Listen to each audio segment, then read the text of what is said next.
નમસ્કાર વિદ્યાર્થી મિત્રો, લોકડાઉનની સ્થિતિમાં આપણે બધાએ અત્યારે હવે એજ્યુકેશન એટલે કે શિક્ષણની અંદર ઓનલાઈન વિડીયોથી શિક્ષણ મેળવવું જોઈએ, કારણ કે સમય ઘણો બધો નીકળી જાય એમ છે, આપ સૌ જાણો છો.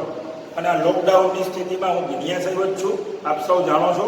પણ આ દાઢી બાઢીને જોઈને કે ડરતા નહીં, આપણે વિધિવત અભ્યાસ શરૂ કરીએ, બરાબર છે? ચાલો, 12મા ધોરણની શરૂઆત કરી હતી આપણે. એમાં પહેલો ચેપ્ટર શરૂ કર્યો હતો વિદ્યુત ભાર અને વિદ્યુત ક્ષેત્ર. એમાંથી આપણે વિદ્યુત ભારનો ટોપિક પૂરો કર્યો હતો. હવે પહોંચ્યા હતા આપણે વિદ્યુત ક્ષેત્ર. પણ વિદ્યુત ક્ષેત્ર સુધી પહોંચતા પહેલા 5 મિનિટમાં જે અગાઉ આપણે 10 પ્રશ્ન ભણ્યા છે એ 10 પ્રશ્નનું 5 મિનિટમાં ફટાફટ રિવિઝન કરીએ. સૌપ્રથમ આપણે વિદ્યુત ભારની વ્યાખ્યા કર્યો હતો. વિદ્યુત ભારની કોઈ વ્યાખ્યા નથી, પણ આપણે એવું કીધું હતું કે એની એક લાક્ષણિક ડેફિનેશન હતી કે જે મૂળભૂત આંતરિક ગુણધર્મને કારણે વિદ્યુત બળ લાગે તેને આપણે વિદ્યુત ભાર કહીએ છીએ. હવે વિદ્યુત ભારને આપણે ક્યુ સંજ્ઞાથી વ્યાખ્યાયિત કર્યો. ત્યાર પછી આપણે એવું બોલ્યા હતા કે વિદ્યુત ભાર બે પ્રકારના હોય છે, ધન વિદ્યુત ભાર, ઋણ વિદ્યુત ભાર.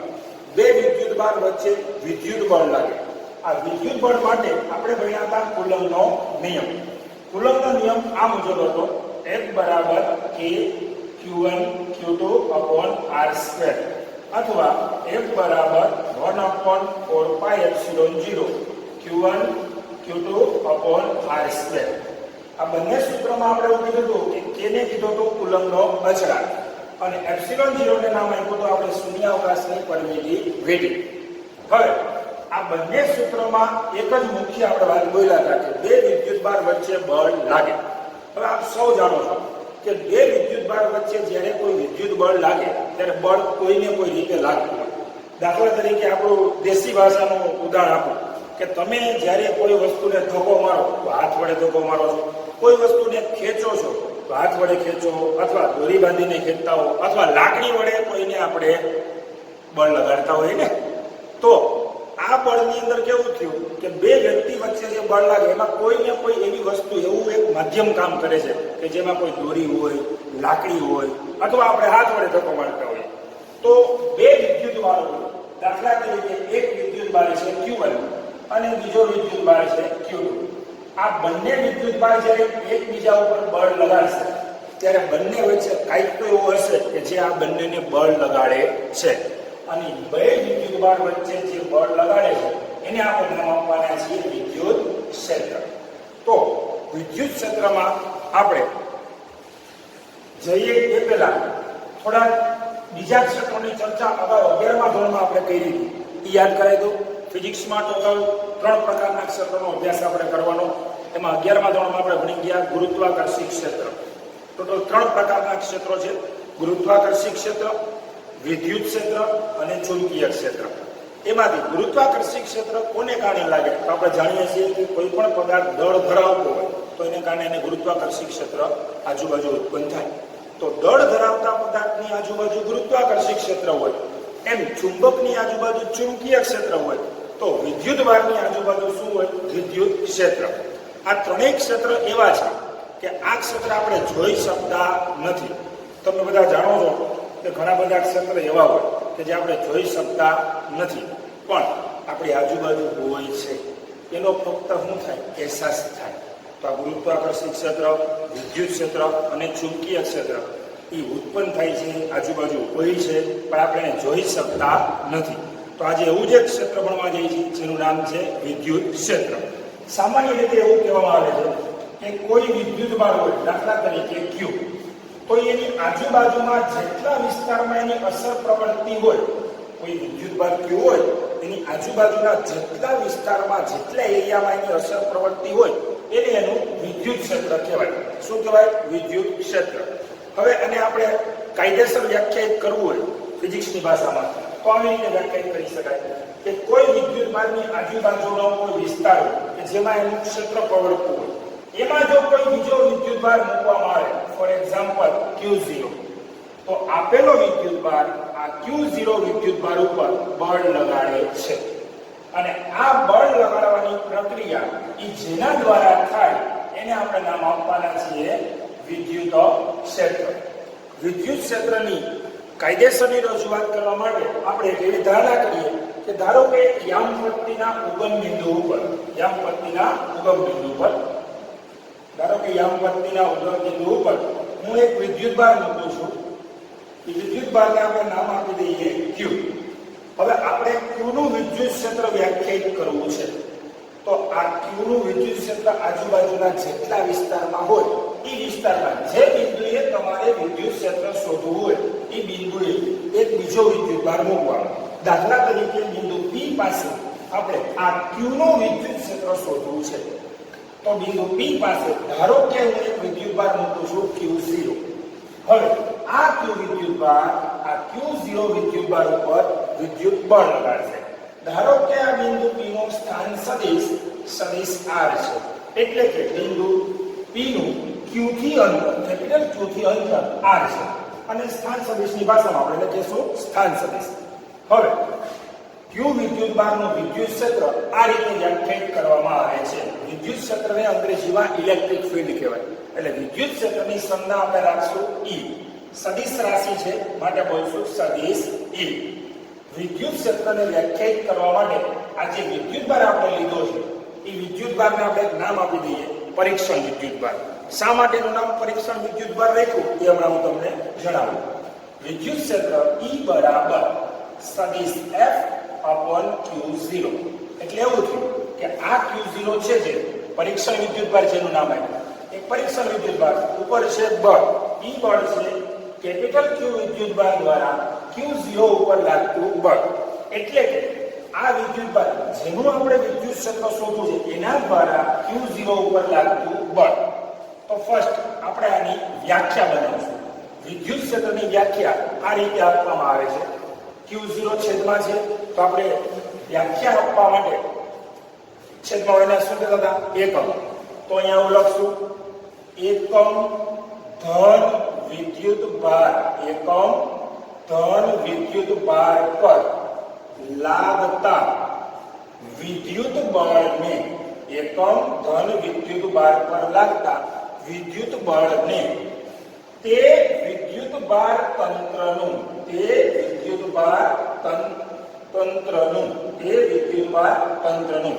અથવા આપણે અત્યારે એક જ વિદ્યુતભાર લીધો છે તો એ વિદ્યુતભારનું એક કરતા વધુ વિદ્યુતભાર હોય તો વિદ્યુતભાર તંત્રનું. તો એકમ ધન વિદ્યુતભાર પર લાગતા વિદ્યુત બળને તે વિદ્યુતભાર તંત્રનું વિદ્યુત ક્ષેત્ર કહે છે. સિમ્પલ ડેફિનેશન છે ની એક સાદી સોડા જેવી સાદી વ્યાખ્યા છે કે એકમ ધન વિદ્યુતભાર પર લાગતા વિદ્યુત બળને વિદ્યુત ક્ષેત્ર કહે છે. તો આનો અર્થ એવો થયો વિદ્યુત ક્ષેત્ર બીજું કાંઈ નથી વિદ્યુત બળ જ છે. પણ કોના ઉપર લાગતું એકમ ધન વિદ્યુતભાર. અને એકમ ધન વિદ્યુતભાર એટલે બીજું કંઈ નહીં જેને આપણે કહીએ છીએ 1 કુલમ વિદ્યુતભાર. કેટલો વિદ્યુતભાર 1 કુલમ. તો વિદ્યુત બળનું નાનું માપ થયું કે 1 કુલમ ઉપર જેટલું બળ લાગે ને એને એનું વિદ્યુત ક્ષેત્ર કહેવાય. તો એક એક્ઝામ્પલ આપું. દાખલા તરીકે આ વિદ્યુતભારનું મૂલ્ય 10 કુલમ છે. કેટલા કુલમ છે 10 કુલમ. અને અહીંયા જે વિદ્યુતભાર મૂક્યો એ ધારો કે 1 કુલમ છે. કેટલો છે 1 કુલમ. તો 10 કુલમના વિદ્યુતભાર વડે 1 કુલમના વિદ્યુતભાર ઉપર જેટલું વિદ્યુત બળ લાગે બળ શોધવાનું સૂત્ર તો આપણે યાદ હશે ને F બરાબર K Q1 Q2 upon R². આની અંદર K નું મૂલ્ય આપ જાણો છો Q1 Q2 ના મૂલ્ય જે આપણે આપ્યા છે અને R બંને વચ્ચેનું ડિસ્ટન્સ અંતર. તો આ 10 કુલમનો વિદ્યુતભાર 1 કુલમના વિદ્યુતભાર ઉપર આટલા અંતરે જેટલું વિદ્યુત બળ લગાડે એ વિદ્યુત બળને જ કહેવાય એ વિદ્યુત બળનું વિદ્યુત ક્ષેત્ર. ફરી એક વખત એની વ્યાખ્યા સમજીએ. એકમ ધન વિદ્યુતભાર ઉપર લાગતા વિદ્યુત બળને તે વિદ્યુતભાર તંત્રનું વિદ્યુત ક્ષેત્ર કહે છે. વિદ્યુત ક્ષેત્રનો એકમ વ્યાખ્યાયિત કરીએ તો બળનો એકમ આપ સૌ જાણો છો ન્યૂટન છે. વિદ્યુતભારનો એકમ કુલમ છે. તો વિદ્યુત ક્ષેત્રનો એકમ થયો ન્યૂટન પ્રતિ કુલમ. વિદ્યુત ક્ષેત્રનો આ સિવાય હજી એક એકમ છે જે છે વોલ્ટ પ્રતિ મીટર. પણ આ એકમ આપણે અત્યારે વ્યાખ્યાયિત કરી શકશું નહીં. બીજું ચેપ્ટર વિદ્યુત સ્થિતિમાનની અંદર આપણે આ એકમ વ્યાખ્યાયિત કરશું. ત્યાં સુધી આપણે માત્ર એક જ એકમ તૈયાર રાખશું ન્યૂટન પ્રતિ કુલમ. વિદ્યુત ક્ષેત્રનું આ જે સૂત્ર વ્યાખ્યાયિત કર્યું છે એમાં વિદ્યુત ક્ષેત્ર સદિશ રાશિ છે બળ સદિશ રાશિ છે. તો વિદ્યુત ક્ષેત્રની દિશા કઈ બાજુ લેવી સદિશ રાશિ છે તો તો આપણે ગિનિયાસરનો એક નિયમ ભણ્યા હતા 11મા ધોરણમાં, બરાબરની બંને બાજુ સદિશ રાશિ હોય તો બંનેની દિશા હંમેશા એક હોય. તો આ વિદ્યુત ક્ષેત્રની દિશા એ આ વિદ્યુત બળની દિશામાં હોય. એટલે કે આ કેપિટલ Q વિદ્યુત બળ Q0 ઉપર જે દિશામાં બળ લગાડે, દાખલા તરીકે આ ધન વિદ્યુત બળ છે, આ ધન વિદ્યુત બળ છે, તો કેપિટલ Q એટલે કે આપણો વિદ્યુત બળ, તંત્રનો વિદ્યુત બળ Q0 ને આ દિશામાં બળ લગાડશે તો જે દિશામાં વિદ્યુત બળ લાગે એ જ દિશામાં વિદ્યુત ક્ષેત્ર હોય. અને સ્વાભાવિક છે, મેં હમણાં જ કીધું, વિદ્યુત ક્ષેત્ર બીજું કાંઈ નથી, એ શું છે? વિદ્યુત બળ જ છે. પણ એક કુલમ એટલે કે એકમ ધન વિદ્યુત ભાર ઉપર લાગતું વિદ્યુત બળ. તો સ્વાભાવિક છે વિદ્યુત ક્ષેત્રની દિશા એ વિદ્યુત બળની દિશામાં જશે. એટલે આ એક ટોપિક યાદ રાખજો કે વિદ્યુત ક્ષેત્રની દિશા હંમેશા વિદ્યુત બળ જે દિશામાં લાગતું હોય એ જ દિશામાં હોય છે. હવે વાત કરીએ કે આ Q0 વિદ્યુત ભારનું નામ પરીક્ષણ વિદ્યુત ભાર શું કામ રાખવામાં આવ્યું? તો આ સૂત્રની અંદર આવો, વિદ્યુત ક્ષેત્રમાં ઉપર બળનું સૂત્ર એ બળ કયું બળ છે? તો કે આ બંને વિદ્યુત ભાર વચ્ચે લાગતું બળ. તો આ વિદ્યુત ભારને અહીંયા મૂકો છે તો જ્યારે તમે બળની કિંમત મૂકશો F બરાબર, આપણે એનું સૂત્ર બનાવીએ તો સદિશ F બરાબર પહેલા મૂકશું કે પછી આ વિદ્યુત ભાર Q1 તરીકે લઈએ, આ વિદ્યુત ભારને Q2 તરીકે લઈએ તો Q0 upon R² into એની ડાયરેક્શન તરીકે એકમ સદિશ લેતા R કેરેટ. હવે આપ સૌ જાણો છો કે જ્યારે આ F ની આ કિંમત અહીંયા મૂકવામાં આવશે ત્યારે Q0 કેન્સલ થશે. તો આના ઉપર એવું બોલી શકાય કે વિદ્યુત ક્ષેત્ર જે આપણે વ્યાખ્યાયિત કર્યું એ Q0 થી સ્વતંત્ર છે. એટલે કે વિદ્યુત ક્ષેત્રનું મૂલ્ય Q0 ઉપર આધાર રાખતો નથી. એનો અર્થ એવો કે આવું થશે, આ બળની કિંમત અહીંથી અહીંયા મૂકશો ત્યારે છેદનો Q0 અને અંશનો Q0 ઉડી જશે. તો વધશે ખાલી K Q upon R² into R caret. આનો અર્થ કયો? આ સૂત્રમાં ક્યાંય Q0 આવતો નથી. તો એવું બોલી શકાય કે વિદ્યુત ક્ષેત્ર એટલે કે આ નવી રાશિ જે આપણે વ્યાખ્યાયિત કરી એ Q0 ઉપર આધાર રાખતી નથી. એટલે કે Q0 થી કેવી છે? સ્વતંત્ર. તો હું આમ કહું છું કે વિદ્યુત ક્ષેત્ર એ આ Q0 થી સ્વતંત્ર છે. તો આપણે Q0 ને લઈ લેવાતા શા માટે? ઓન્લી ફોર એટલા માટે લઈ લેવાતા કે આપણે વિદ્યુત ભાર Q નું વિદ્યુત ક્ષેત્ર શોધવું. તો વિદ્યુત ક્ષેત્ર શોધવા માટે તમે જે વિદ્યુત ભાર લઈ લેવા છો તો વિદ્યુત ક્ષેત્ર શોધવા માટેનો અર્થ બીજી ભાષામાં કે વિદ્યુત ક્ષેત્રનું પરીક્ષણ કરવું તો આપણે આ Q વિદ્યુત ભારના વિદ્યુત ક્ષેત્રનું બિંદુ P પાસે પરીક્ષણ કરવું તો ટેસ્ટ કરવું. એટલા માટે લેવા, એટલા માટે Q0 નું નામ પડ્યું પરીક્ષણ વિદ્યુત ભાર, જેને અંગ્રેજીમાં કહેવાય ટેસ્ટ ચાર્જ. કેવો ચાર્જ? Test charge. ગુજરાતીમાં કહીશું એને પરીક્ષણ વિદ્યુત ભાર. એટલા માટે નામ પાડવામાં આવ્યું પરીક્ષણ વિદ્યુત ભાર. હવે પ્રશ્ન બીજો કે વિદ્યુત ક્ષેત્રનું મૂલ્ય Q0 થી સ્વતંત્ર છે તો વિદ્યુત ક્ષેત્ર આધાર કોના ઉપર રાખે? તો વિદ્યુત ક્ષેત્ર ટોટલ 3 બાબત ઉપર આધાર રાખે. વિદ્યુત ક્ષેત્ર ટોટલ 3 બાબત ઉપર આધાર રાખે. પહેલું, જે વિદ્યુત ભાર તંત્રનો તમે વિદ્યુત ક્ષેત્ર શોધો એ વિદ્યુત ભાર તંત્રના વિદ્યુત ભાર ઉપર, એટલે આપણે એવું લખશું કે વિદ્યુત ભાર તંત્રના વિદ્યુત ભારોના મૂલ્ય ઉપર. એટલે કોણ? તો કે અત્યારે આપણે વિદ્યુત ભારના તંત્ર તરીકે શું લીધું છે? એક સિંગલ વિદ્યુત ભાર. પણ એવું બની શકે આગળ ઉપર કહીશ તમને કે એક વિદ્યુત ભારના બદલે 2, 5, 15, 50, 100 ઘણા બધા વિદ્યુત ભારનું શું હોય? તંત્ર. આ તંત્રના વિદ્યુત ભારોના મૂલ્ય ઉપર આધાર રાખે. કારણ કે તમે જોઈ શકો છો સૂત્રમાં Q આવે છે કે નહીં? તો વિદ્યુત ક્ષેત્રનું મૂલ્ય પહેલા કોના ઉપર આધાર રાખે? વિદ્યુત ભાર તંત્રના વિદ્યુત ભારોના મૂલ્ય ઉપર. સેકન્ડ, તેમની ગોઠવણી ઉપર. તેમની ગોઠવણી ઉપર. હવે આને સમજવા માટે આના પછી હું આ ટોપિક પૂરો થયા પછી તમને વિદ્યુત ભારનું તંત્રનું વિદ્યુત ક્ષેત્ર સમજાવીશ. ત્યારે તમને સમજાઈ જાય તેમની ગોઠવણી એટલે શું. કારણ કે એક વિદ્યુત ભાર છે, અહીં જો એક કરતા વધુ વિદ્યુત ભાર હોય તો બધા વચ્ચેના ડિસ્ટન્સ જુદા જુદા હોય અને જે બિંદુએ વિદ્યુત ક્ષેત્ર શોધવું હોય એ બધાના બધા વિદ્યુત ભારથી અંતરો કેવા હોય? જુદા જુદા. એટલે બીજું આવશે તેમની ગોઠવણી. અને ત્રીજું આવે છે આ Q0, જેને આપણે પરીક્ષણ વિદ્યુત ભાર કીધો. એ પરીક્ષણ વિદ્યુત ભાર એટલે Q0 ના સ્થાન સદિશ ઉપર, એટલે કે સદિશ R ઉપર જે બિંદુએ તમે વિદ્યુત ક્ષેત્ર શોધો છો એના સ્થાન સદિશ ઉપર, એટલે કે એના અંતર ઉપર. તો વિદ્યુત ક્ષેત્રનું મૂલ્ય 3 બાબત ઉપર આધાર રાખે. નાના નાના પોઈન્ટ ગુસ્કેટ નીટ ને જેડબલ માટે ખરેખર જરૂરી હોય છે. એટલે આ વાત ઉપર ખાસ ગૌર કરજો કે વિદ્યુત ક્ષેત્રનું મૂલ્ય 3 બાબત ઉપર આધાર રાખે. એક, વિદ્યુત ભાર તંત્રના વિદ્યુત ભારોના મૂલ્ય ઉપર, સેકન્ડ તેમની ગોઠવણી ઉપર, અને થર્ડ ત્રીજું છે Q0 ના સ્થાન સદિશ ઉપર. તો આ થયું વિદ્યુત ક્ષેત્ર. વિદ્યુત ક્ષેત્રની બીજી થોડીક માહિતી લઈએ. હમણાં આપણે એકમની વાત કરી તો પારિમાણિક સૂત્ર તમે જાણો છો, ન્યૂટન પ્રતિ કુલમ છે. તો ન્યૂટનનું પારિમાણિક સૂત્ર અને કુલમનું પારિમાણિક સૂત્ર બનાવી અને તમે જાતેનો અભ્યાસ કરી શકો, જે આપણે અગાઉ શીખી ગયા છે. હવે વિદ્યુત ક્ષેત્રના જે લીથામાં મેં મુદ્દો આપ્યો છે આપણે, આપ સૌ વિદ્યાર્થી મિત્રોને પહેલા ક્ષેત્રનો લીથો મટીરિયલ આપને અપાઈ ગયું છે. અત્યારે તમે જો વિદ્યુત ક્ષેત્રનો પ્રશ્ન ભણો છો એ તમારો 11મો પ્રશ્ન છે લીથામાં. તો લીથાની અંદર આ પ્રશ્ન આખો તૈયાર કરવાનો નથી. આની અંદર હું તમને અંડરલાઈન કરાવીશ. હમણાં હું છેલ્લે તમને અંડરલાઈન બોલીશ. એ અંડરલાઈન કરી એ અંડરલાઈન કરેલું આપણે કેટલી વખત લખશું? 3 વખત. તો બધા મોસ્ટ આઈએમપી પોઈન્ટ છે એ અંડરલાઈન કરેલું આપણે 3 વખત લખશું. બરાબર છે? હવે વિદ્યાર્થી મિત્રો, તમને જે લીથો મેં આપ્યો છે એ લીથાની અંદર અંડરલાઈન કરવાની છે. અહીંયા તમે જોઈ શકો છો 11મો પ્રશ્ન મેં હમણાં તમને ભણાવ્યો. એમાં હું અહીંથી તમને અંડરલાઈન બતાવું છું. તમે વિડીયો પુશ કરી અને આ બધી અંડરલાઈન કરી શકો છો. દેખાય છે?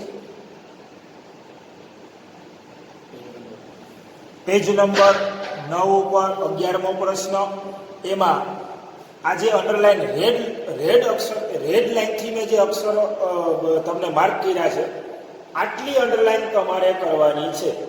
અને આ અંડરલાઈન કરેલું તમારે 3 વખત લખીને પાકું કરવાનું છે. આપણી સિસ્ટમ છે ને. ઓકે? હવે સમય નથી લેતો, એવું લાગે તો વિડીયો પુશ કરી અને અંડરલાઈન કરી લેજો. ઓકે? હવે આગળ થોડુંક જ બાકી છે આપણું વિદ્યુત ક્ષેત્રના ટોપિકમાં. મેં હમણાં તમને વાત કરી હતી, વિદ્યુત બાર તંત્ર શબ્દ યુઝ કર્યો હતો. તો અહીંયા આપણે વ્યાખ્યાયિત કર્યું એક સિંગલ વિદ્યુત બાર કેપિટલ Q નું વિદ્યુત ક્ષેત્ર વ્યાખ્યાયિત કર્યું. હવે માની લો કે ઘણા બધા વિદ્યુત બારનું તંત્ર હોય તો શું કરવું? તો એના માટે કામ કરીએ. આપણે એક ઉદાહરણ લઈએ. અગાઉ આપણે સંપાતપણાનો સિદ્ધાંત જે બળ માટે ભણ્યા હતા, સેમ એ જ વસ્તુ વિદ્યુત ક્ષેત્રમાં કરીશું. લગભગ તો તમને હું થોડુંક સમજાવીશ, ત્યાં આપ સમજી જાઓ કે ધારી લો કે ઘણા બધા વિદ્યુત બારનું તંત્ર છે.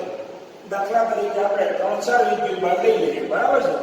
એક્સ અક્ષ, વાય અક્ષ અને આ ઉગમ બિંદુ. ધારી લો એક વિદ્યુત બાર છે Q1, બીજો વિદ્યુત બાર લઈ લઉં Q2, અને આવો nમો વિદ્યુત બાર લઈ લઉં Qn.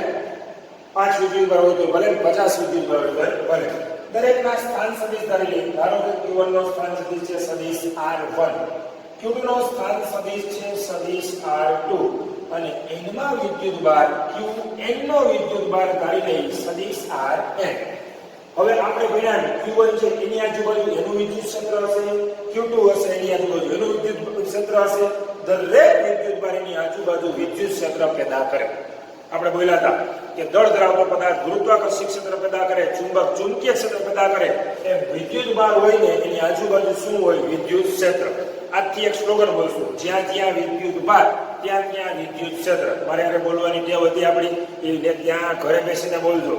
જ્યાં જ્યાં વિદ્યુત બાર ત્યાં ત્યાં વિદ્યુત ક્ષેત્ર. જ્યાં જ્યાં વિદ્યુત બાર ત્યાં ત્યાં વિદ્યુત ક્ષેત્ર. તો Q1 ની આજુબાજુ વિદ્યુત ક્ષેત્ર હશે એનું, Q2 ની આજુબાજુ એનું વિદ્યુત ક્ષેત્ર હશે, Qn ની આજુબાજુ એનું વિદ્યુત ક્ષેત્ર હશે. આપણે આ બધા વિદ્યુત બારને કારણે, કોને કારણે? આ બધા વિદ્યુત બારને કારણે આપણને મન થયું કે બિંદુ P પાસે આ બધાનું વિદ્યુત ક્ષેત્ર શોધવું છે. તો બિંદુ P પાસે પેલું કામ એ કરવું જોઈએ, આપણે મૂકવો પડશે ઓલો પરીક્ષણ વિદ્યુત બાર. એકમ ધ્વનિ પર બોલતા હતા ને, તો ધારો કે મૂકી દઈએ Q0 નામનો એક પરીક્ષણ વિદ્યુત બાર. હવે કઈ રીતે કરવાનું? તો કે પહેલા Q1 ને કારણે બિંદુ P પાસે વિદ્યુત ક્ષેત્ર શોધવાનું, પછી Q2 ને કારણે બિંદુ P પાસે વિદ્યુત ક્ષેત્ર શોધવાનું, પછી Qn ને કારણે વિદ્યુત ક્ષેત્ર શોધવાનું, અને પછી બધા વિદ્યુત ક્ષેત્રનો શું કરવાનો? સદિશ સરવાળો. થોડું એક્ઝામ્પલ આપું. દાખલા તરીકે Q1 ને કારણે બિંદુ P પાસે જે વિદ્યુત ક્ષેત્ર આવે એને નામ આપી દઈએ સદિશ E1. બરાબર? એનું સૂત્ર આવું બનશે. હમણાં આપણે જનરલ સૂત્ર ભણ્યા હતા, સદિશ E બરાબર સદિશ F ના છેદમાં Q0. તો અહીંયા થાય સદિશ E1 બરાબર આ Q1 દ્વારા લાગતું બળ એટલે સદિશ F1 અને છેદમાં આવશે Q0. આને કહેવાય Q1 વિદ્યુતભાર વડે ઉત્પન્ન થતું વિદ્યુત ક્ષેત્ર. બરાબર? આવી રીતે શોધવાનું થશે Q2 વિદ્યુતભાર વડે બિંદુ P પાસે ઉત્પન્ન થતું વિદ્યુત ક્ષેત્ર. એના આપશું સદિશ F2 ના છેદમાં Q0. આવી રીતે આપણે દરેક વિદ્યુતભાર વડે ઉદ્ભવતા વિદ્યુત ક્ષેત્ર શોધવાના અને પછી આ બધા વિદ્યુત ક્ષેત્રનો શું કરવાનો સદિશ સરવાળો એટલે કે કુલ વિદ્યુત ક્ષેત્ર થાય સદિશ E બરાબર સદિશ E1 સદિશ E2 અપ ટુ સદિશ En. સમજાઈ ગયું? લીખાની અંદર પાછળ એક નોંધ આપેલી છે જેમાં આની વિગતવાર માહિતી આપેલી છે. એ માત્ર જોવાની છે, લખવાની નથી. આની અંદર જે છેલ્લે સૂત્ર આપ્યું છે એ બધાની કિંમતો મૂકી છે અને ત્યાર પછી ગણિતનું એક ફોર્મ્યુલા આપેલું છે, સૂત્ર આપેલું છે. એ સૂત્ર ભાગો કરવાનું નથી કારણ કે આની અંદર પાકી કરવાની છે રીત. કારણ કે આપણે જ્યારે પણ દાખલા કે MCQ ભણશું ત્યારે આવી રીતના આવશે. માની લો કે 3 વિદ્યુતભારનું તંત્ર છે અને 3 વિદ્યુતભારને કારણે કોઈ એક બિંદુએ વિદ્યુત ક્ષેત્ર શોધવાનું હોય તો પહેલાનું વિદ્યુત ક્ષેત્ર શોધવાનું, પછી બીજાનું વિદ્યુત ક્ષેત્ર અને પછી ત્રીજાનું, પછી ત્રણેયનો શું કરશું આપણે સદિશ સરવાળો. એટલે આ રીત આપણે તૈયાર કરવાની છે, સૂત્ર તૈયાર કરવાનું નથી. સૂત્ર એક જ તૈયાર કરવાનું છે, જનરલ સૂત્ર સદિશ E બરાબર સદિશ F ના છેદમાં Q0. આ વિદ્યુત ક્ષેત્રને વ્યાખ્યાયિત કર્યું આપણે. આ વિદ્યુત ક્ષેત્રનું સૂત્ર દાખલા માટે જરૂરી સૂત્રમાં પાંચમું સૂત્ર છે. આપણી થિયરી પૂરી થાય ત્યાં પાંચમું સૂત્ર છે સદિશ E બરાબર સદિશ F ના છેદમાં Q0. સોરી, એક મિનિટ, આપને હું લીખાની અંદર બતાવી દઉં કે એ સૂત્ર છે. એ સૂત્ર દાખલા માટે જરૂરી સૂત્રનું પેજ અને પેજ નંબર 21 ઉપર છઠ્ઠું સૂત્ર છે. પાંચમું સૂત્ર હું તમને થોડીક વાર પછી ભણાવું છું, પણ આ છઠ્ઠું સૂત્ર આપ જોઈ શકો છો. વિદ્યુત ક્ષેત્ર E બરાબર F ના છેદમાં Q. ઓકે, હવે તમને એક પ્રશ્ન થશે કે લીખાની અંદર સૂત્રમાં Q0 ને બદલે સંજ્ઞા Q છે, તો એવું જરૂર નથી. પરીક્ષણ વિદ્યુતભારની સંજ્ઞા Q0 જ રાખવી. પરીક્ષણ વિદ્યુતભારની સંજ્ઞા Q પણ રાખી શકાય, Q0 પણ રાખી શકાય. એટલા માટે આપણે સૂત્રમાં Q0 ને બદલે શું રાખ્યું છે? Q. તો વિદ્યુત ક્ષેત્રનું સૂત્ર સદિશ E બરાબર સદિશ F ના છેદમાં Q. આ સૂત્ર આપણે 20 વખત લખીને તૈયાર કરશું. એ પહેલા મેં તમને જે અંડરલાઈન કરાવેલી છે એ અંડરલાઈન તમારે 3 વખત લખવાની છે. આ સિવાય વિદ્યુત ક્ષેત્રની હજી ઘણી બધી અગત્યની બાબતો બાકી છે. ત્યાંના પછીના સેકન્ડ એપિસોડમાં હું તમને જણાવીશ. જય શ્રી કૃષ્ણ.